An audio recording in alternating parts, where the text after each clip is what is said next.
Next, the second video in terms of the overview of work-related legislation and civil rights within the scope of civil rights are several important key laws that we're going to get into next. It's not important that you remember every single detail from this. We really just want to make sure that you have a few points to take away. So first, the Vocational Rehabilitation Act of 1973 extended civil rights to individuals with disabilities by mandating equal opportunity, Section 503, and non-discrimination, Section 504, in public workplaces and schools. And this also required the development of an individualized written rehabilitation plan, or IWRP. It's the forerunner of the individualized education program as we know it today. Then it also provided priorities to individuals with the most severe disabilities, making sure that no one's falling through the gaps here. Again, also emphasized community living and adjustment, daily living skills, in addition to working in education. So a very well-rounded experience in education. The Rehabilitation Act amendments in 1986 defined and funded supported employment as a service option for individuals with the most severe disabilities. It encouraged interagency collaboration between vocational rehabilitation agencies and other agencies in the community and provided long-term supports.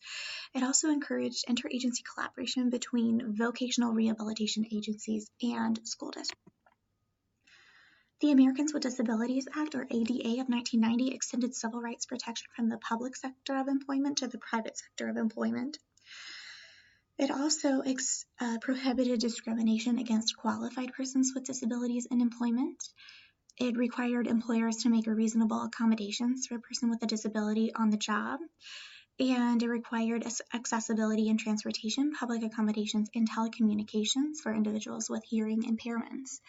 So this basically restored the intent and protections of the original ADA of 1990 and redefined disability as an impairment that substantially limits one or more major life activities, and included for the first time such activities as reading, communicating functions of the immune system, normal cell growth, and reproductive functions.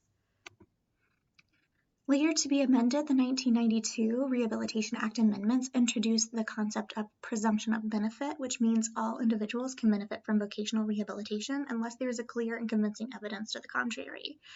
It also introduced the definition of transition to rehabilitation community, and is the same definition that's used in the IDEA, described later. Also, it's enhanced cooperation between schools and vocational rehabilitation agencies and required the IEP to be coordinated with the IWRP. In 1998, Rehabilitation Act amendments, the Workforce Investment Act, introduced the concept of informed choice for individuals with disabilities through rehabilitation process. It also did more, for example, providing one-stop career centers and encouraged access to the workforce. It provided services for low-income and out-of-school skill-deficient youth with intellectual disabilities, such as tutoring, internships, career guidance, and counseling. It also promoted self-determination for students with disabilities and renamed the Individualized Written Rehabilitation Plan to the Individualized Plan for Employment, which also complements the Individualized Education Program, or IEP, as we know it today. It's important to remember that we are still operating under the current 2014 Workforce Innovation and Opportunity Act, or WIOA. This piece of legislation has increased and expanded services to youth with disabilities.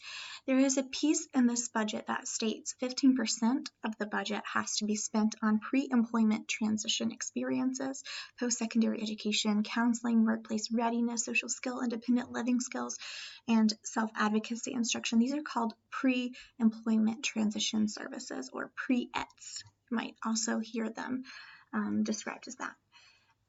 It's important to know that this piece of legislation has a clear focus on including individuals, making sure that they are prepared for competitive integrated employment as a result of supported employment services, so that it might be a continuum of which students might first experience a supported employment service, which will then be removed and hopefully transitioned to that competitive integrated employment as a focus. We really want to see that.